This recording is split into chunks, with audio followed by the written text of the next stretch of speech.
बाज़ दफ़ा नहीं माफ़ होता यार। मैं अक्सर व बेशतर ये बात किया करता हूँ और ये बात कहता हूँ कि आप माफ़ कर दिया करें। बदला लेने का सबसे बड़ा तरीका ये है कि आप माफ़ कर दें। लेकिन कुछ तकलीफ़ें ऐसी होती हैं जो इंसान अपने सीने से लगाए रखना चाहता है। कुछ दुख ऐसे होते हैं जो इंसान चाहता है कि उसके सीने में मौजूद रहें, उसके दिल में धड़कन की तरह मौजूद रहें। यानी एक शख्स को जैसे आपने दिन रात सोचा होता है, एक शख्स को जैसे आपने मिलने के लिए जाने क्या क्या किया होता है, जैसे आपने पाने के लिए जाने क्या क्या खोया होता है। वो शख्स जब सामने होता है तो वो फिर आपका नहीं होता, या सामने हो तो आपका होता है और आंख से ओझल हो जाए तो फिर आपका नहीं होता। एक ऐसा अजीब दुख होता है कि वो अपने हुस्न को आप पर निछावर करता फिरे लेकिन मोहब्बतें कहीं और निछावर करे। एक ऐसा अजीब दुख है कि वो आपके लिए जानो माल लगाता फिरे लेकिन दिल ना लगाए।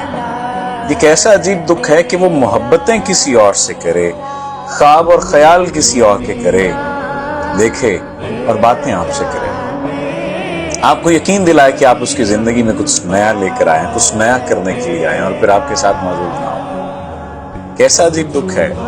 कुछ दुख मुझे लगता है कि इंसान के अंदर मौजूद होते हैं और वो अपनी ही सजा अपने आप को दे रहा होता है। वो ये समझता है कि वो दूसरे को माफ नहीं करेगा।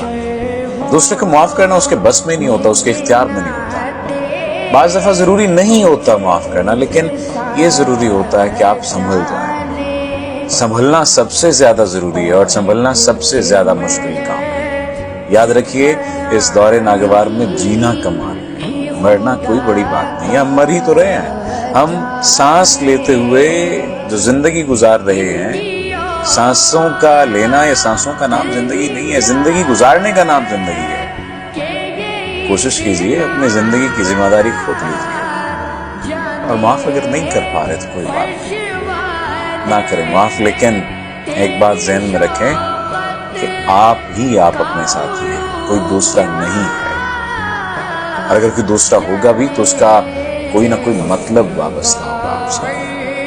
यकीन मान लीजिए, हो सकता है इस बात से आप इख्तिलाफ करें, लेकिन ऐसा है। जितनी जल्दी इस हकीकत को तस्लीम कर लेंगे उतनी जल्दी आपकी जिंदगी में आसानी